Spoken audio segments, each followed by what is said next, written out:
What you are about to hear is not casual advice. It is a shift in how you walk, speak, think, act, a shift in how you interpret your circumstances and command your future. Let me tell you something that most men never grasp until it's too late. Your life bends to your assumptions. The way you expect things to go is the way they usually go, not because of fate, but because of focus. Because your dominant thoughts pull circumstances into alignment. They shape how you act, how you speak, how you persist or retreat. So what if you assumed right now that everything is working out for you, even when it's hard, even when it's silent, even when there's no proof? What if you lived like the outcome was certain, like the door was already open, and all you had to do was walk through it? That is not wishful thinking. That is mental engineering. And it is how the greatest minds in history rose through failure, criticism, and fear. Henry Ford didn't hope things would work out. He decided they would. He poured his belief into the unknown before the world believed it was even possible. When everyone said the automobile was a fantasy, he built factories. Thomas Edison didn't doubt after his first 100th or 10,000th failed prototype because he assumed success was inevitable. He didn't need to see it. He carried it in his mind, and he acted as if it was already his. Charles Schwab didn't operate from fear. He operated from faith in his vision, a faith so strong that entire steel empires were shaped by it. His certainty was contagious. His belief made other men follow. And Andrew Carnegie, the man who transformed industry and wealth in America, he did not ask, what if this doesn't work? He moved as if the results were already secured. That is the energy that builds legacies. So why not you? Why not now? Why not today? You've spent enough time worrying, enough time hesitating, enough time telling yourself stories rooted in fear. Now, it's time to flip the script. Because the version of you that hesitates, that overthinks, that shrinks when life gets loud, he cannot coexist with the version of you that walks in certainty. You cannot serve two minds. One must die. So today I hand you a new frame, a new filter, a new standard. Act as if everything always works out, not because it's guaranteed, but because it makes you unstoppable. Because when you assume that success is inevitable, you move with courage, you speak with authority, you command your life instead of negotiating with it. This video is your reset, your new operating system, and it is to be repeated, not once, not twice, daily, until your subconscious accepts this certainty as law, until doubt withers in the presence of your calm. Because fear cannot live where faith is present. And the moment you live in alignment with the assumption that the outcome is secured, you destroy fear. So listen with intensity. Speak these truths aloud. Let them enter your nervous system like fuel.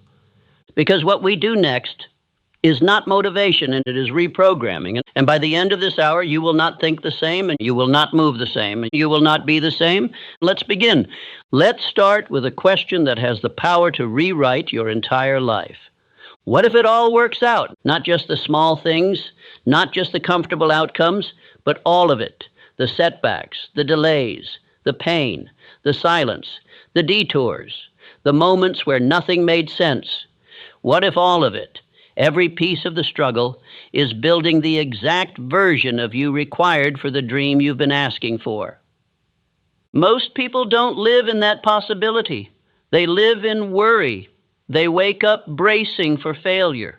They talk about worst-case scenarios. They expect betrayal.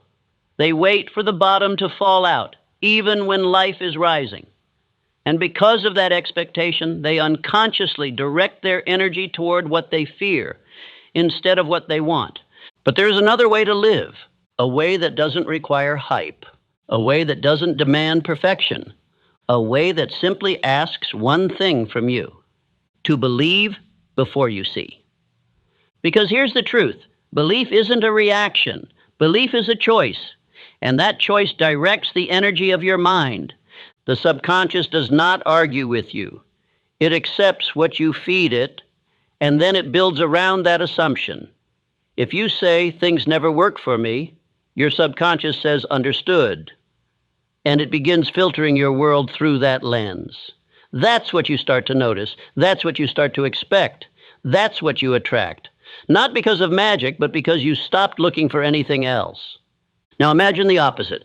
Imagine waking up, no matter the circumstance, with this quiet command running in the background.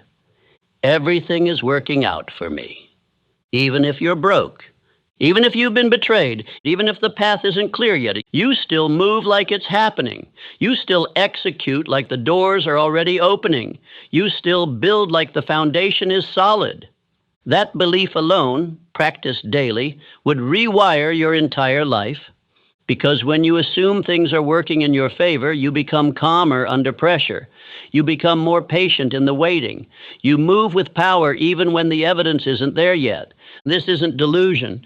This is leadership of self. Thomas Edison once said, "I have not failed. I've just found 10,000 ways that won't work." That's not just perseverance. That's a man who assumed the light bulb was already his. It was just a matter of time. He didn't ask, "What if this never happens?" He asked, "What else can I try, because I know it's coming?" That mindset is the difference between the man who folds after 3 setbacks and the one who becomes a legend. Henry Ford, when his investors laughed at the idea of a car for the common man, he didn't try to prove himself with words. He didn't shrink into fear. He moved forward like the world was wrong and his vision was already done. And that's not arrogance. That's assumption with discipline. It's the decision to act like it's working, even when you can't see it yet. The weak wait for proof. The powerful move as if the proof already exists. That's what this mindset gives you. It removes the need for validation. It replaces panic with posture. And it installs a new belief system. The outcome is certain. I just haven't arrived yet. So let me ask you again, what if it all works out? What if the delay was divine? What if the betrayal was protection? What if the confusion was construction? What if the thing you're calling a setback is the exact detour that will introduce you to the version of you you actually need? You see, once you install that assumption, once it becomes your default, you no longer fear the unknown. You welcome it. Because the unknown is not the enemy. It's the evidence that something bigger is forming. And your only job is to keep moving, to build when it's boring, to lead when no one's clapping, to act like the outcome is locked in, even if the scoreboard says you're losing. Because the scoreboard doesn't measure your spirit. It doesn't track your faith. It doesn't see what's building behind the scenes. Only you know that. Only you know how deep this decision goes. So say it to yourself right now. I live as if everything is working for me. I don't panic, I prepare. I don't beg for signs. I build in silence. And I will not fold because I've already decided the ending. This is not mindset fluff. This is mental warfare. It is the choice to walk through the chaos with order in your mind, because once you decide how this ends, you don't need to flinch at the middle. Act as if everything works out. And soon it will, because what the mind accepts, the world starts to mirror. There is one quality above all others that separates the drifter from the builder, the lost from the locked in, the man who watches life happen from the man who shapes it with his own hands. That quality is definiteness of purpose, a clear, unwavering, unshakable aim, a target burned so deeply into the subconscious that it becomes impossible to ignore, even in silence, even in failure, even in doubt. This is not a vague dream, not a list of goals, not a wish list typed into a phone at midnight and forgotten by morning. This is purpose, written with fire, carried with discipline, protected with your life. Because without purpose, your energy scatters. Your hours are stolen by distraction. Your focus is hijacked by the next shiny thing. You chase a dozen paths and master none. You build halfway and then walk away. You mistake movement for momentum, activity for achievement, noise for direction. But when you become a man with definiteness of purpose, your path narrows, your vision sharpens. You stop waking up wondering what the day will bring and start commanding the day to deliver what you have already decided. That's power. That's the beginning of transformation. Look at every man who changed the course of history, and you will find a purpose behind his steps. Henry Ford didn't aim to be wealthy someday. He decided to revolutionize transportation, and he pursued it with a focus so sharp the world had no choice but to adjust. Charles Schwab didn't dabble. He knew what he was there to build. He knew what Carnegie needed, and his purpose was so magnetic that others followed. Not because he demanded it, but because his clarity made hesitation impossible. Abraham Lincoln didn't drift into greatness. He made a decision so clear, so final, that not even a divided nation could shake it loose. That's what you need now. A final decision, a line in the sand, a sentence that lives in your bones, so clear that your mind orbits around it every single day. Let me ask you, do you know your purpose? Do you know without a doubt what you are here to do? Because if not, no strategy, no system, no motivational video will save you. Your progress will always be temporary. Your habits will collapse under pressure. Because the one thing that holds it all together is your why, your decision, your purpose. So write it down. One sentence, not 10. 1. What is it you must build before your time here is done? Who must you become? What must you give? What is the result that your life demands? Not because it's easy, but because you decided it matters more than anything else. That's your purpose. And once you have it, you read it aloud every morning. You write it by hand every night. You don't wait to feel inspired. You rehearse it until it replaces every other thought. This is the foundation of all confidence, to wake up and know where you are going. You don't compare, you don't scroll, you don't flinch, because your steps are already assigned. Everything you do, the food you eat, the books you read, the habits you install, the words you speak, the risks you take, it all bends toward one thing, your definite purpose. And that gives you spiritual immunity against distraction. You no longer envy other men's paths because you are locked into your own. You no longer fear failure because you know it is part of the construction. You no longer need approval because your purpose gives you authority. And from that place, your decisions become easy. Clarity becomes your compass. Time bends in your favor because the universe, your mind, and every atom of your being begins to conspire around one thing, completion of the mission. But without that purpose, even the best habits will drift, even the strongest man will fall, even the most brilliant mind will chase things that don't matter. So write the sentence, etch it into your soul. This is not for someday. This is not for when life calms down. This is the day you stop living like a leaf in the wind and start moving like a builder with orders from within. Say it now. I know my purpose, and I follow it without apology. I no longer wait for clarity. I generate it. My energy is sacred, and my direction is locked in. This is how empires begin, not with noise, but with one decision burned so deeply into a man's spirit that even time itself bows in his direction. And if you haven't made that decision yet, make it now, because the clock is still running, but your focus hasn't been. You've got work to do. You've got power to build, and none of it will happen without purpose. Faith is not something you wait for. It is not a gift that descends from the sky. It is not the result of hope or circumstance. Faith is something you build. It is constructed the same way a building is constructed, brick by brick, act by act, thought by thought, until you stand in the middle of something so strong, so stable, that even your doubts must bow before it. Let me tell you a truth most men will never understand. Faith is not emotion. It is repetition. It is the byproduct of consistent, disciplined belief, spoken aloud, written down, acted upon, until your subconscious accepts it as fact. You don't find faith. You forge it. You train it. You rehearse it until it no longer requires evidence, because it becomes the evidence. And here's the key. The mind doesn't believe what is true. It believes what is repeated. That is why so many men believe in failure, because they've rehearsed it. They've spoken doubt daily. They've imagined disaster over and over. They've aligned their actions with fear, and then wondered why faith hasn't arrived. Let me be clear.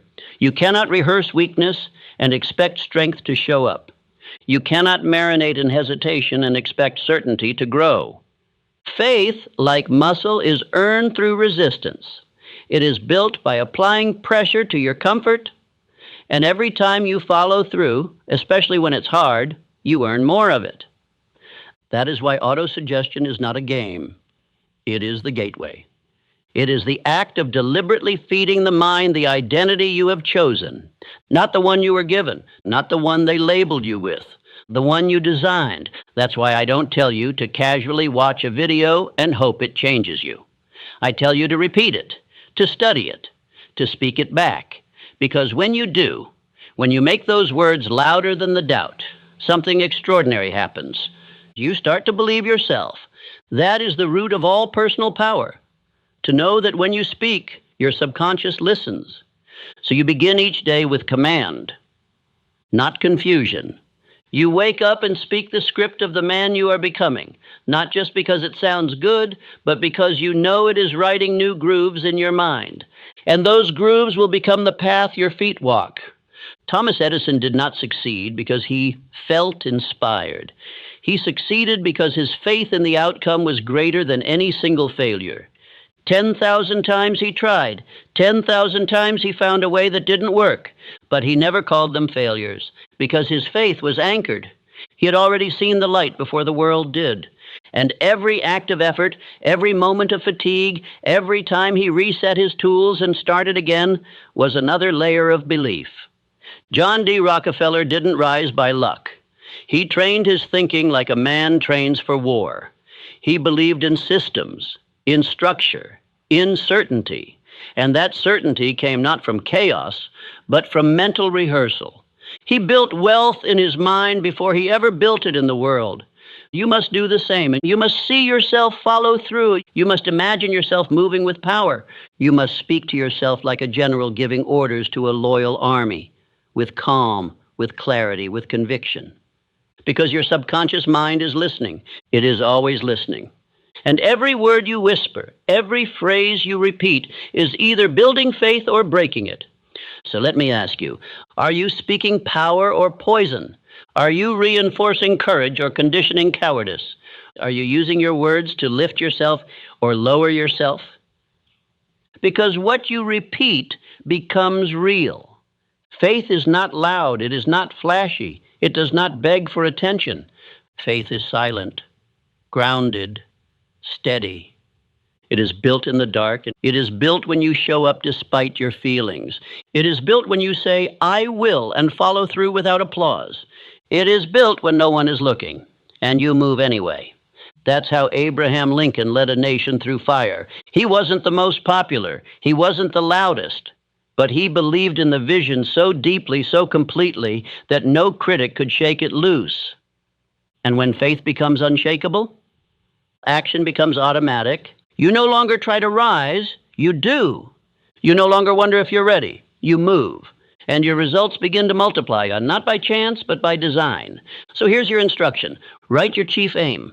Read it aloud every morning and every night, and with emotion, with certainty, with fire. Visualize the outcome, and not once, but daily. Speak your identity, not as a wish, but as a fact. I am focused. I am disciplined. I act with purpose. I do not flinch. This is not theory. This is practice. And when you practice it long enough, the man you used to be, the man of doubt, of fear, of hesitation, he fades into dust. And the man of faith rises, not someday, today. There comes a moment in every man's life where he must make a decision so final, so absolute, that there is no path left to retreat. That moment is not about emotion. It's not about confidence. It's about commitment. Burning the bridge means this: you remove all exits, all fallback plans, all quiet excuses that whisper, if this doesn't work, I can always go back. No, you can't. Not anymore, because that man is gone. Let me tell you something that every titan of history has known. You do not truly transform until you remove the option of staying the same. You cannot build a new life while clinging to your old one. You cannot become someone new and still hold space for the person you used to be. You cannot win with your eyes halfway on the rearview mirror. Charles M. Schwab didn't become the president of Carnegie Steel by playing it safe. He wasn't the smartest man in the room. He was the most decided. He carried himself like a leader before the world saw it. He aligned his speech, his tone, his energy with his desired position. And in doing so, he closed the door to mediocrity. When he walked into the room felt it. You want that kind of presence? You must decide so fully, so violently that your past self is stunned into silence. This is what it means to burn the bridge. It's not symbolic. It's strategic. When you remove the option to quit, when you make it so there is no going back, you activate a part of your mind that most men never touch. It's the part that must win, because it has no choice. Andrew Carnegie demanded this from his men. He didn't want those who were interested in success. He wanted men with one obsession, men who burned the bridge to every other pursuit. He understood this truth. A divided mind is a defeated mind, and so must you. You cannot serve two identities, the man you've been and the man you are becoming. One of them has to die. That means you must remove everything that gives the old you oxygen, every distraction, every excuse, every person who keeps you small. You say you want to rise? Good. Then it's time to remove the staircase back down. You say you want to become unrecognizable? Then stop keeping souvenirs from your past self. That means you delete the contacts that drain your focus. You clear your space of things that reinforce the old habits. You stop visiting the mental corners where doubt still lives. You destroy the comfort you used to retreat to, because comfort is a liar. It says, you're fine where you are, but greatness never lives there. Greatness begins the moment you close the back door and walk forward with fire. That's what Henry Ford did when he bet everything on the assembly line. He didn't ask for permission. He didn't try to convince the skeptics. He decided. And in that decision, he removed failure as an option. People laughed. He didn't. Because a man who has burned the bridge does not have time to entertain doubt. He is too busy executing. Now listen to me carefully. You will be tempted, more than once, to look back. You will think about how easy it was to be lazy, to scroll, to sleep in, to live without pressure. And that voice will sound reasonable. It will offer balance. It will tell you, it's okay, just this once. That voice is the final ghost of the old identity. Kill it. Do not entertain it. Do not respond to it. Do not explain yourself to it. Replace it. Every time it whispers, you speak louder. I said 90, not 9. I act from decision, not from feeling. I move because I chose this path, not because it's easy, but because it's mine. Do you understand what that does? It hardens your will. It trains your subconscious to believe that your word is law, that your actions are not suggestions, they are commands. This is where the edge is formed, because now you don't need emotion to move. You don't need motivation. You move because the bridge is gone. You move because the man you used to be has no shelter left. You move because the only direction is forward. Thomas Edison didn't hope for a breakthrough. He decided there would be one, and he worked like a man with no alternative. 10,000 failures, and not once did he consider going back. Why? Because he had no bridge to return to. You must adopt the same mindset. Burn the plan B, eliminate the what if. Live as if this is the only shot, because it is. The clock doesn't pause, the world doesn't wait, and neither should you. You have been dancing with discipline long enough. You've flirted with greatness long enough. Now is the time to marry the mission. Fully, finally, without hesitation. Because once the bridge is gone and the fire rises behind you, there is no turning back. Only forward, only execution, only evolution. Let that be the point of no return. Let that be the day everything changed. Let that be today.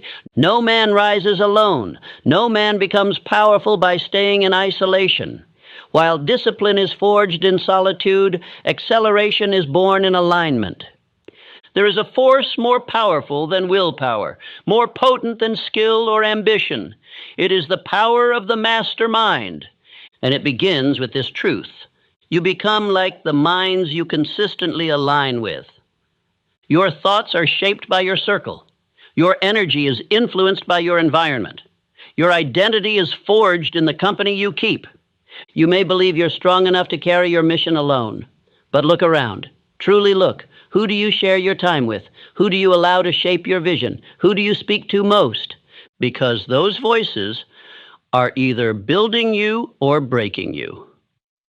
The mastermind is not just a group, it is a mental alliance, a convergence of aligned minds moving with a shared intention to elevate, not distract, to build, not entertain, to sharpen, not soften.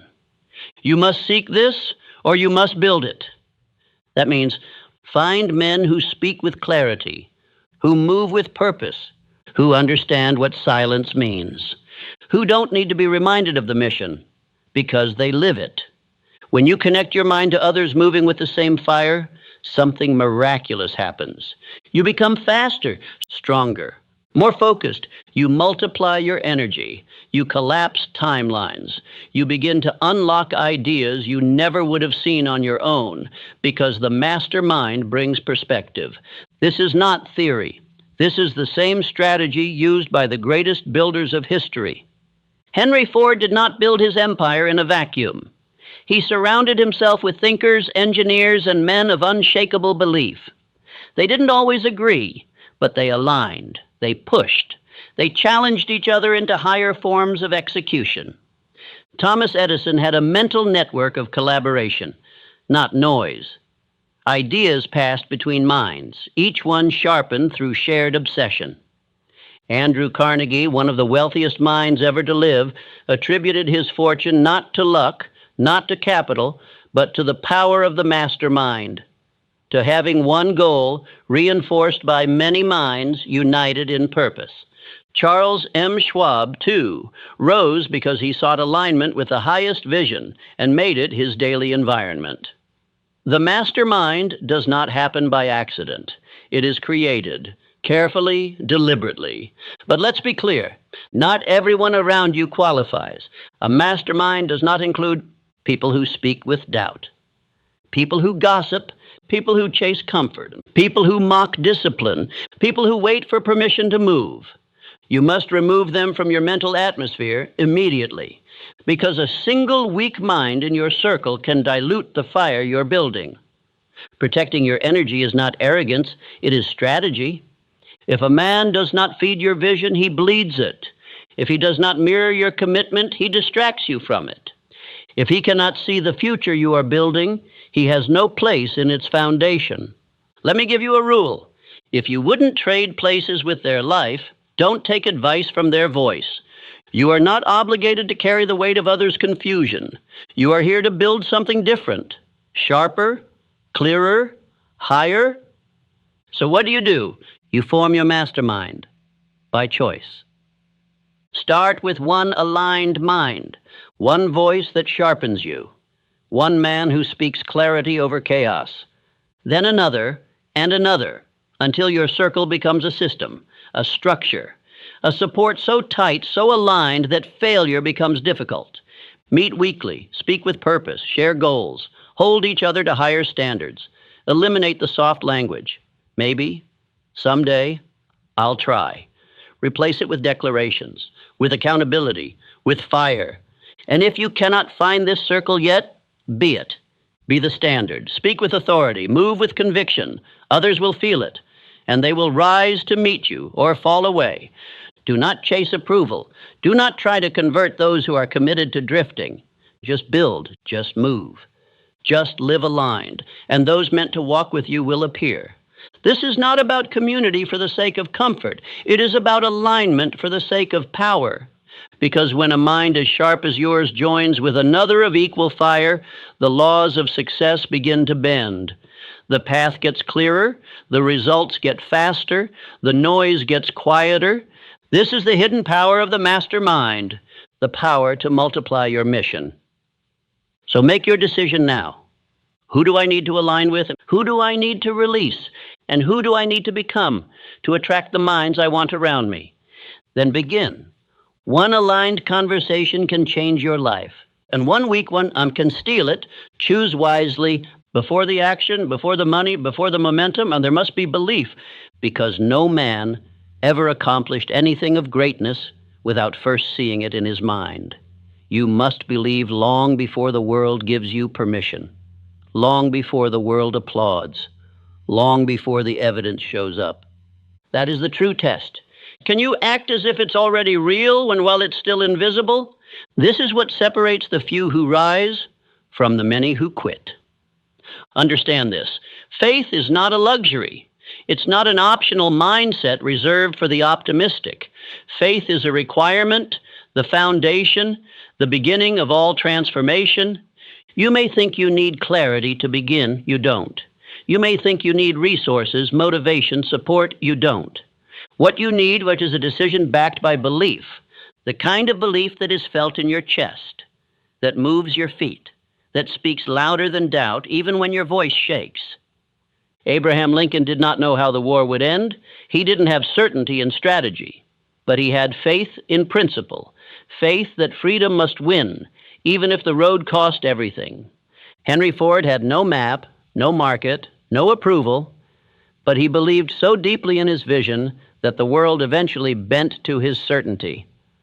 Rockefeller built empires before the infrastructure even existed. Why?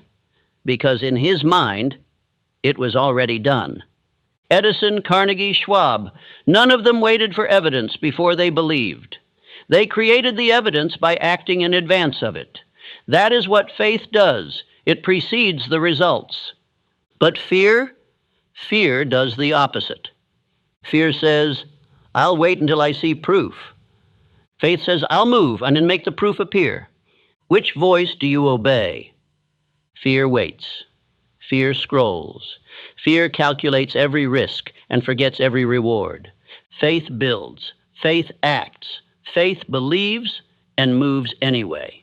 And if you think this is just positive thinking, you misunderstand the laws that govern your mind. Your subconscious does not respond to what is true. It responds to what is repeated, what is felt, what is believed. If you repeat fear, your life becomes a pattern of protection. If you repeat belief, your life becomes a pattern of creation. That is why autosuggestion is so vital. Why you don't just hear the words, you speak them, you feel them, you emotionalize them into your subconscious until they become your identity. You don't just say, I believe, you say, I act with faith. I do not wait to feel ready. I know who I am becoming, and I move accordingly. This is how belief is installed. Every day you speak the vision. Every day you move like it's done. Every day you refuse to let fear direct your decisions. That's the part most men miss. They think belief is just mindset, but belief is also motion. If you want to believe, act like you believe, because action reinforces belief.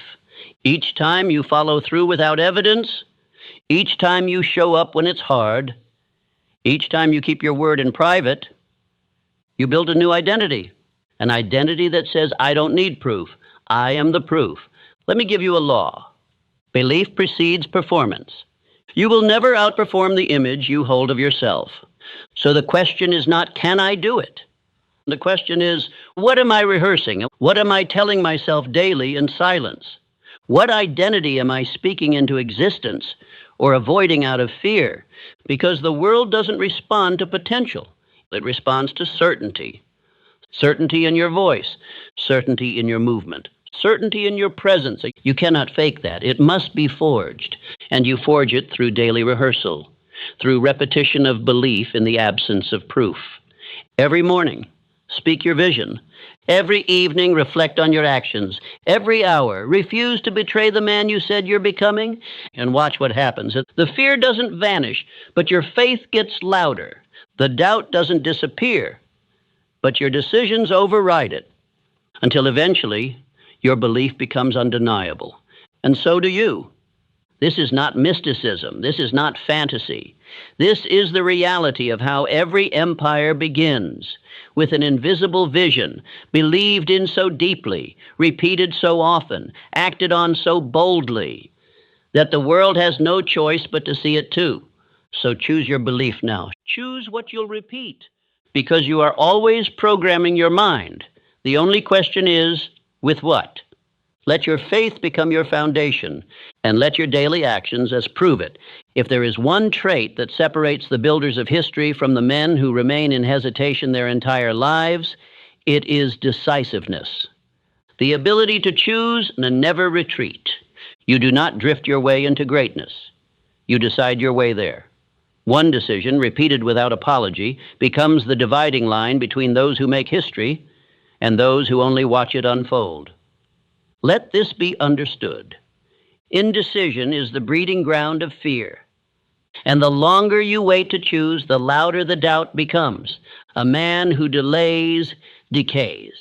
Every time you hesitate on your next step, you make room for second guessing, for outside opinion, for fear disguised as logic. And slowly, your energy leaks. Your clarity fades. Your conviction crumbles. And this is why a man must train himself to decide fast and change his mind slowly. That is the habit of the elite. Henry Ford was not a man who asked permission. He did not poll the crowd. When he made a decision, it was final, forged in fire.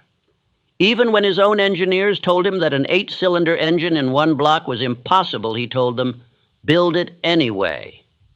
And they did, because his decision was stronger than their doubt. Charles M. Schwab, in the steel empire of Carnegie, rose not just because he was competent, but because he was decisive. He didn't hesitate. He didn't dance around responsibility. He moved. He understood the pressure of command and made the hard calls. This is what most miss. They think successful men are the smartest or the most connected. No. They are the most decided. They walk into the day knowing who they are. They don't need to feel ready. They are ready because they said so. Look at Andrew Carnegie. He didn't build his empire through endless research. He built it through direction. One goal, one mission, one purpose, chosen with finality, and from that decision, everything else was shaped. Your life works the same way. Until you decide who you are, the world will keep assigning roles for you. It will hand you scripts. It will offer distractions. It will tempt you to stay average. But when you decide, truly decide, the world has no choice but to rearrange around that choice. Here is the law. Decision creates identity. Indecision preserves the old self. So if you keep drifting back into old habits, it is not because you are weak. It is because you have not decided to leave them behind. What's worse, indecision breeds more indecision. It compounds. And soon your life becomes a loop of almost starts and nearly finished goals. But when you choose, when you burn the bridge, when you kill the backup plan, you create an energy that cannot be faked. That energy, the world responds to it. Your mind aligns to it. Your standards are born from it. Let me give you an instruction. Make one powerful decision today and refuse to revisit it. If it's fitness, decide. If it's business, decide. And if it's who you're becoming, decide now. And when the voice of doubt creeps in, when the temptation to adjust or wait or feel it out shows up, you don't listen, because the decision is already made. Thomas Edison didn't ask the light bulb for permission. He didn't wait until he had all the answers. He decided, and he pursued over 10,000 attempts, not trials, decisions. You need that same resolve, because each decision, thus backed by definiteness of purpose, builds your internal spine. And once your spine is built, the storms of life lose their power. They cannot move a man who has already decided. Even Abraham Lincoln, who faced the weight of a nation in civil war, was not paralyzed by indecision. He was methodical, but he was final. His Emancipation Proclamation was not born of public applause. It was born of personal resolve. That kind of decision shapes the future. So ask yourself now, what decision have you been avoiding? What goal have you kept open so you don't have to commit? What mission have you left negotiable? Draw the line today. Say it out loud if you have to. I no longer delay. I no longer drift. I no longer entertain versions of me that hesitate. You say it, you write it, you live it. And from that one decision, all other actions flow. Because the truth is this: most men are not waiting on opportunity. They are waiting on permission to decide. But I tell you now, no one is coming to give it. The greats didn't wait. They chose. So choose. With spine, with fire, with finality, and from that moment forward, you become unshakable. There is a secret embedded in the foundation of every fortune. It is not luck, it is not timing, it is not charm, it is the habit of doing more than one is paid to do. This law, the law of compensation, governs advancement like gravity governs motion. It does not discriminate, it does not miss. It simply returns to each man the value he contributes, multiplied over time. And here's the truth most will never understand. You are not paid for your time, and you are paid for your value. And value is determined by one thing: how far you're willing to go beyond what is expected. The average man performs at the level of his paycheck. But the exceptional man, he performs at the level of his potential. He doesn't wait to be rewarded. He becomes so effective, so consistent, so deeply valuable that reward becomes inevitable. This is the law, and it cannot be faked. Charles M. Schwab rose from humble beginnings not because he had better education, but because he had better attitude toward work. He became indispensable by making himself irreplaceable. He gave his mind. He gave his energy. He gave more than he was paid for. And because of that, Andrew Carnegie eventually paid him more than any steel man in history. Carnegie himself practiced this principle with almost spiritual devotion. When he built his early career, he worked longer hours, took on greater challenges, volunteered for responsibilities outside his title, not for recognition, but for growth. And that growth, it positioned him for opportunity. This is how the climb begins. You don't get promoted by asking. You get promoted by becoming too valuable to ignore. Understand this: the marketplace pays for impact, not intention. It doesn't matter how long you meant to. It doesn't care how busy you were. It only measures results. And those results are multiplied for the man who consistently goes above and beyond. That's where you must live, and in the extra mile, the unpaid hour, the unseen effort, the quiet improvement. Because here's the secret no one talks about: the extra mile is the emptiest one. And that's why it's where all the power lives. Everyone wants to get ahead, but few are willing to give more than they're asked. Few wake up early without being told. Few deliver excellence when average is accepted. Few take ownership of mistakes that weren't even theirs. But the few who do, they rise. Thomas Edison did not stop when the world said, enough. He worked relentlessly, not to clock hours, but to produce value.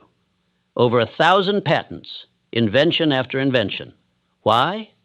Because he focused not on reward, but on output, and reward followed. And this is why you must detach from immediate return. If you only act when rewarded, you will forever be enslaved by permission. But if you act from principle, from the law itself, you become independent of circumstances. You act not for applause, but because you are the kind of man who does more than what is required. And over time, the world catches up. Henry Ford didn't invent the car. He revolutionized the process. He built something better, faster, more accessible.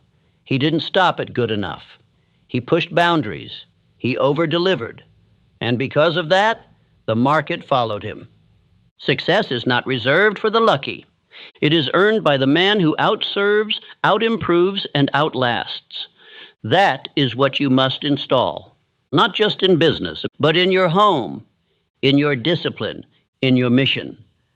When you do more than expected, you become more than expected. You grow. You gain self-respect. You earn influence. And most importantly, you rise above the competition without needing to destroy anyone else. So here's your challenge. Where can you over-deliver today? What extra detail can you improve? What skill can you sharpen without being asked? What task can you complete better than expected? And once you answer, you do it, not once, but daily, until excellence becomes your habit and your name becomes associated with certainty. Because that's the highest currency, certainty of execution. The man who always delivers, even when no one's watching, becomes the man who is always called on when it matters. So if you want to advance, if you want to rise, if you want to build a reputation that makes opportunity chase you, not the other way around, then stop asking for more and start giving more, quietly, relentlessly, with no need for credit, because credit will come. Compensation will come. Recognition will come, but only if you build yourself into the kind of man who doesn't need it. Say this aloud. I do more than what I'm paid to do. I am not average. I move with excellence, even when no one is watching. And if you repeat that, and you live that, you will never lack opportunity again, because the law is simple. He who gives more becomes more, and he who becomes more will always have more. You may have strength, you may have intelligence, you may have the most brilliant plan in the world, but if your presence repels others, if your energy repels trust, if your manner of speech pushes people away instead of drawing them near, then your power will never reach its full expression. Because the truth is this: no man rises alone, and the one who knows how to influence others with warmth, confidence, and clarity will always move faster and farther than the man who tries to force everything by brute strength. This is what we call a pleasing personality, not manipulation, not charm, but a cultivated energy, one that magnetizes others without begging for attention. It is the invisible factor behind the most successful men in history, the quality that opens doors, that earns loyalty, that multiplies influence. Let me tell you plainly, a pleasing personality is not a gift. It is a discipline. It is a product of self-awareness, emotional control, and intentional practice. Andrew Carnegie built one of the greatest fortunes in history, not because he was the loudest, but because he knew how to make others feel seen.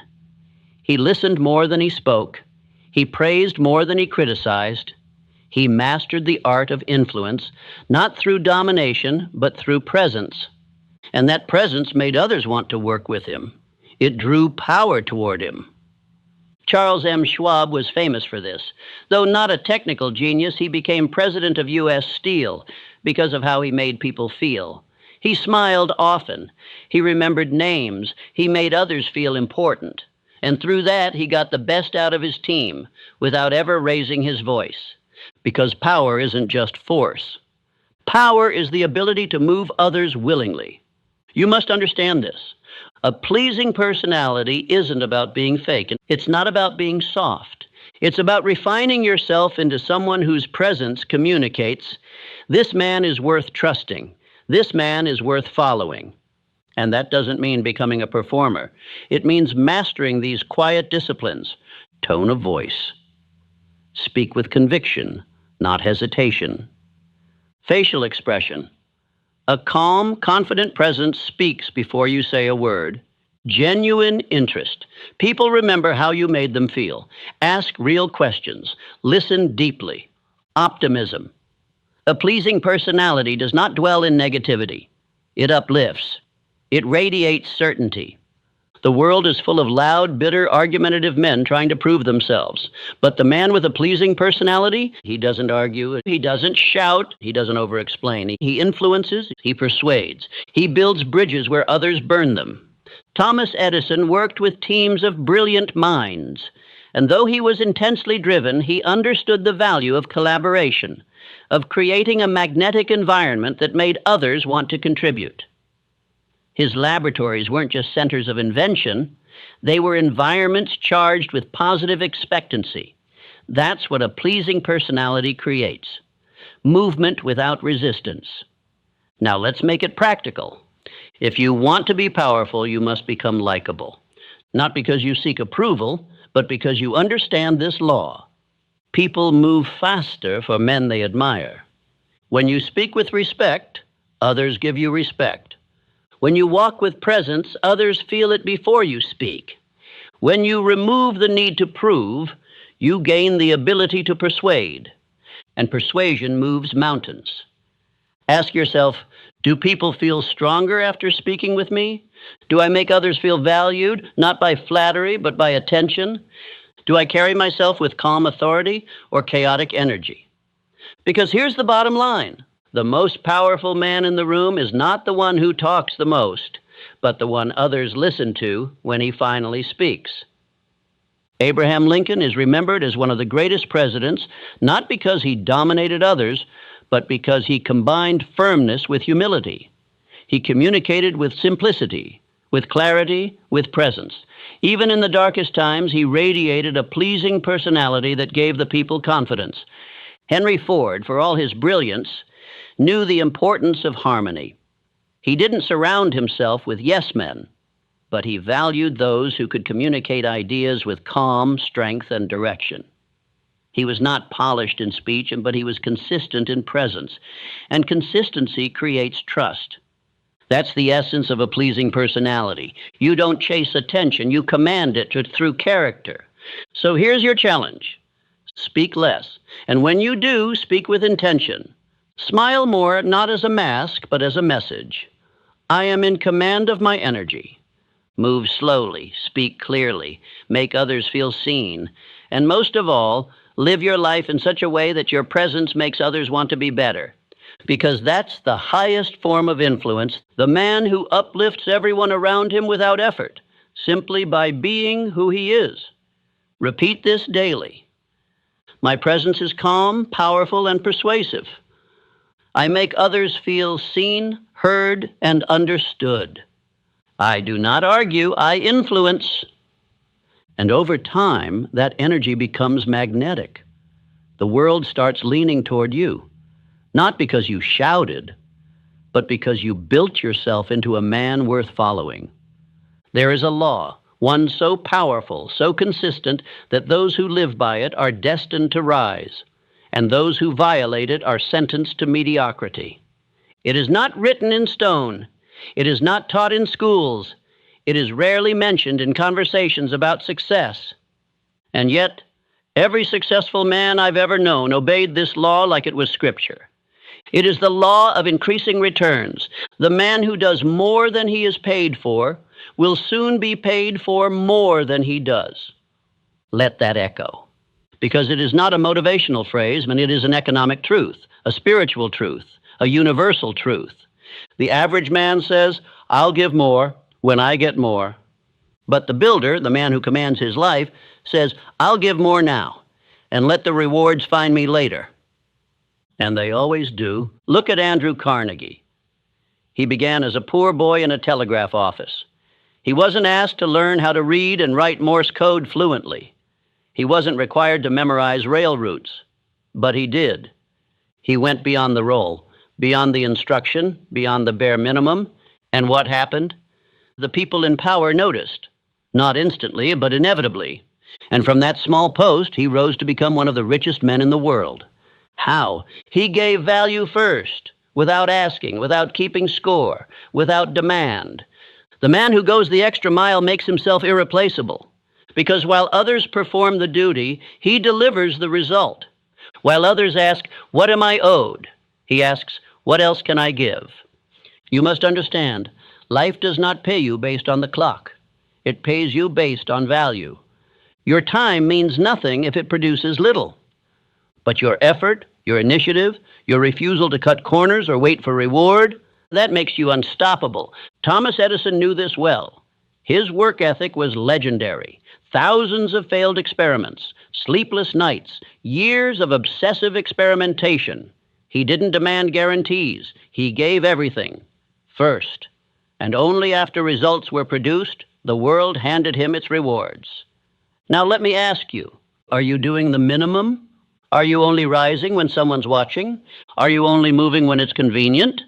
Because the universe keeps score, not of your hours, but of your initiative. The world might not reward you immediately, but it will eventually, and far beyond what you expect, if you make this a habit. Start where you are. If you work a job, stop asking what your role is. Start asking what your standard is. If you're building a business, stop asking what clients will pay for. Start asking what would blow them away. If you're building a skill, don't just check the box. Stay longer, push deeper, stretch further.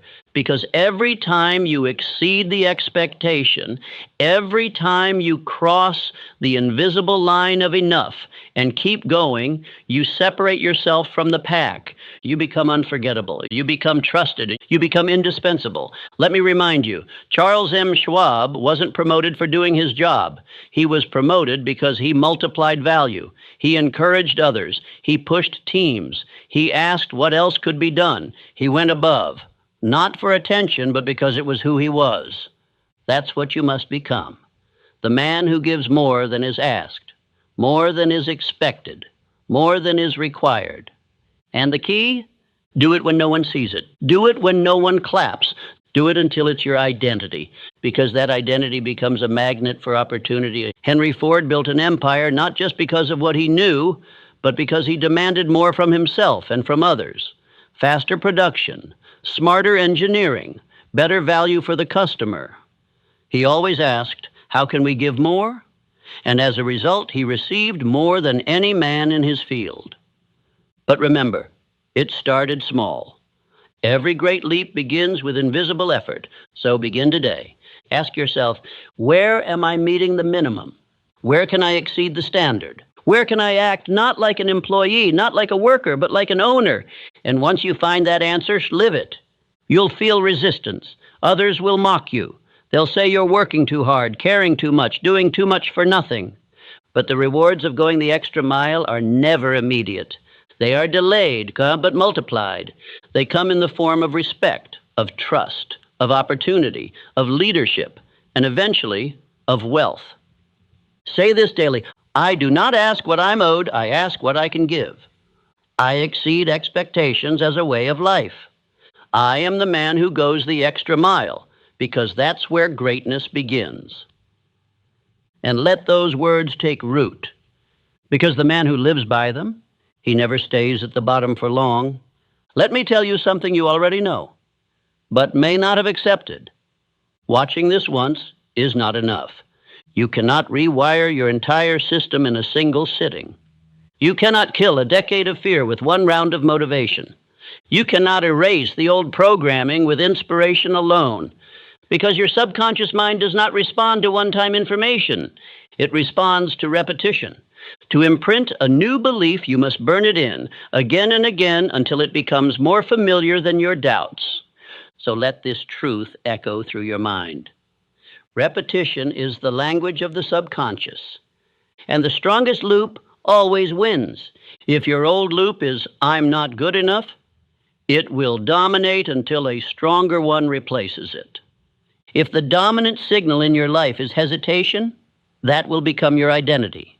But if you feed your mind day after day with power, with certainty, with a voice that reminds you of who you really are, then the old voice loses volume, not by force, but by frequency. That's why autosuggestion is not optional. It is the method, the tool, the mechanism by which you reprogram who you are at the core. And how does it work? You play this again. You speak the lines aloud, not casually, but with energy. You memorize the phrases that struck you. You repeat them in your mind when resistance rises. You let this message become your mental software. You don't listen for entertainment. You listen for identity installation. Because you are not just here to feel better, you are here to become unrecognizable. Let me show you something. Close your eyes and say this to yourself. I am not afraid. I act without hesitation. I am focused. I am certain. I am becoming who I was meant to be. Feel what happens in your body when you say those words. Do you feel it shift? That's not imagination. That's neural reinforcement. That's your identity being updated in real time. Now multiply that by 90 days. You say it once, it's a spark. You say it every morning for 90 days, it's a circuit. And you speak it until it becomes your baseline. Until the words don't just sound strong, they are your voice. Because here's the law. What you feed forms you. What you repeat becomes you. So don't let this message fade. Don't treat it like a video. Treat it like a ritual. Build your morning around it. Make it part of your environment. And if someone asks why you keep playing the same message again and again, tell them this. Because I'm not here to be entertained. I'm here to be rebuilt. Your mind is programmable. Always has been. The only question is, who's writing the code? From this moment forward, you are. So play this again. Speak the words with fire. Walk into your day with certainty, because every time you repeat power, you weaken fear. And now, let's close this chapter the only way a man committed to transformation should. You've listened. You've absorbed truth after truth. Not theories, but tools. But now comes the most important part. You walk, not as the man who started this video, but as the man who has already become what he used to chase. You don't move like you're trying. You don't speak like you're hoping. You walk like it's done. That's the posture of a man with power, not because he knows everything, but because he knows himself. So from this moment forward, you move differently.